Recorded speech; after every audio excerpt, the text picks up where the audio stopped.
Pour clôturer son séjour de travail à Brazzaville, le président exécutif national du mouvement républicain Destin Gavé a rencontré son ami analyste politique Trésor Pabou Mbaki. Autour d'un déjeuner dans un hôtel de la place, les deux hommes qui ont pour habitude d'échanger sur les plateaux de télévision à Pointe-Noire ont commenté l'actualité brûlante de l'Afrique en général et de la République du Congo en particulier. C'est toujours important que nous rencontrions des frères, des amis, des leaders d'opinion qui ont des analyses très fondées sur la situation de notre pays.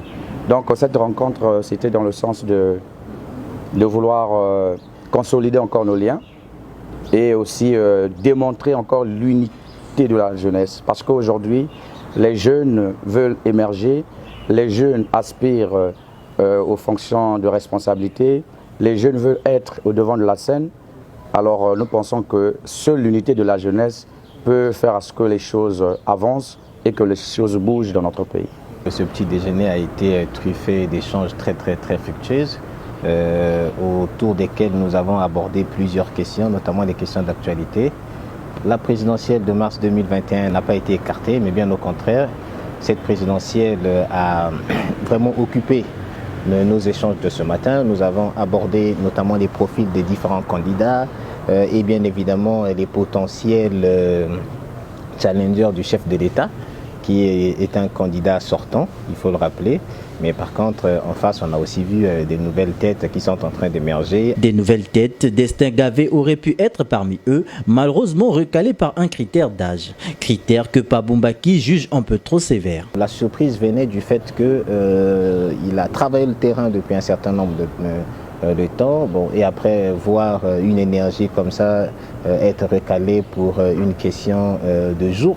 À mon sens, je dirais que l'âge des 30 ans devait beaucoup plus peser dans la mesure où on devait comptabiliser le jour J des élections et non le jour du dépôt des candidatures. Donc je pense que cette question mérite beaucoup plus de réflexion et comptant sur Destin Gavé, qui lui-même a été frappé par cette mesure, je pense qu'il fera de ça un cheval de bataille. La jeunesse placée au cœur de cette élection de mars, Destin Gavé lance un appel à une prise de conscience avec objectivité.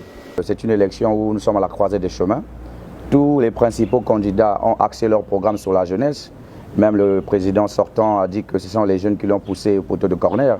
C'est pour dire que nous, les jeunes, nous avons le dernier mot dans cette élection. Et nous pensons que si nous prenons vraiment conscience, comme l'a dit Trésor tout à l'heure, évitons avec la culture des 2000 francs et les t-shirts, concentrons-nous sur les programmes, regardons les promesses, regardons ce qui a été déjà fait et ce qui va se faire. Je pense qu'à ce niveau, nous allons voter avec objectivité et il peut y avoir beaucoup de surprises durant cette élection. L'objectivité, c'est ce qu'a aussi Trésor Pabou Mbaki, qui n'exclut pas l'union de la jeunesse, une option non négligeable à l'avenir.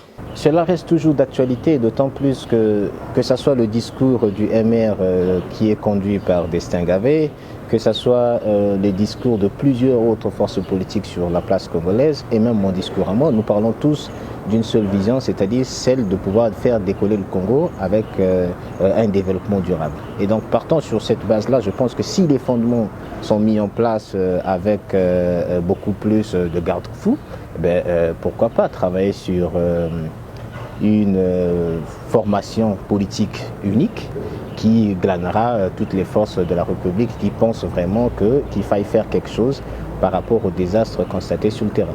Tout en invitant la jeunesse à bien scruter les projets de société de différents candidats, les deux acteurs politiques demandent à la couche juvénile de ne pas s'attacher aux t-shirts et aux 2000 francs CFA.